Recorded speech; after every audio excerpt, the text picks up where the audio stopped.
આજે ward number 16 માં કાના height, કાના 1, કાના 2, શ્યામલ duplex 1, 2, 3 તેમજ જલારામ નગર અને હમણાં અમે આ બાજુના ફ્લેટ એની પાછળના જે ફ્લેટ છે ત્યાં નીકળી રહ્યા છે. અમારો 4 પેનલને અમે અહીંયા આગળ અમારા બીજા કાઉન્સિલરો જે હતા એમને 80-20માં કામો કરે છે. ધારાસભ્ય એમને પણ 80-20માં કામો કર્યા છે.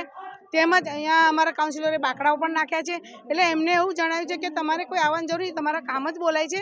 એટલે આ વખતે અમારી 4 પેનલ કમળ જ ખેલવાની છે 28 તારીખે. અને અમારા ત્યાં કાર્યકર્તાઓ પણ રહે છે. કાર્યકર્તાઓએ અમને સ્વાગતને એ પણ કર્યું અને અમે ઓછામાં ઓછી 15-20 સોસાયટીને સંપર્ક કરી ચૂક્યા છે.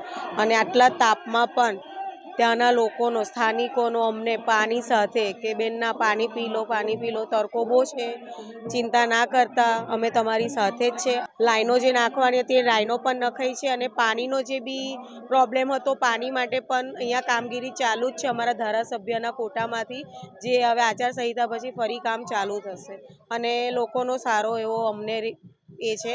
26 તારીખે કીધું છે કે અમે બધા જ સાથે વોટ કરવા જઈશું. ચિંતા ના કરશો, આ વખતે ભાજપની જ પેનલ આવશે. આજે આમાં 11મો દિવસ છે.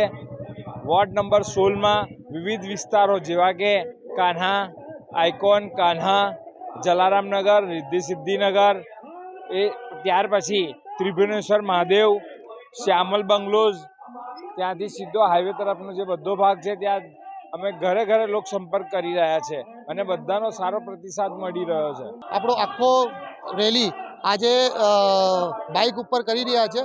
સમય ઓછો છે, લોકો સાથે સંપર્ક સાધવાનો અમે પૂરેપૂરો પ્રયાસ કરી રહ્યા છે. અત્યાર સુધીમાં ઓછામાં ઓછા 25 સોસાયટીઓ અમે ફરી ચૂક્યા છે અને લોકો સાથે સંવાદ કરી રહ્યા છે.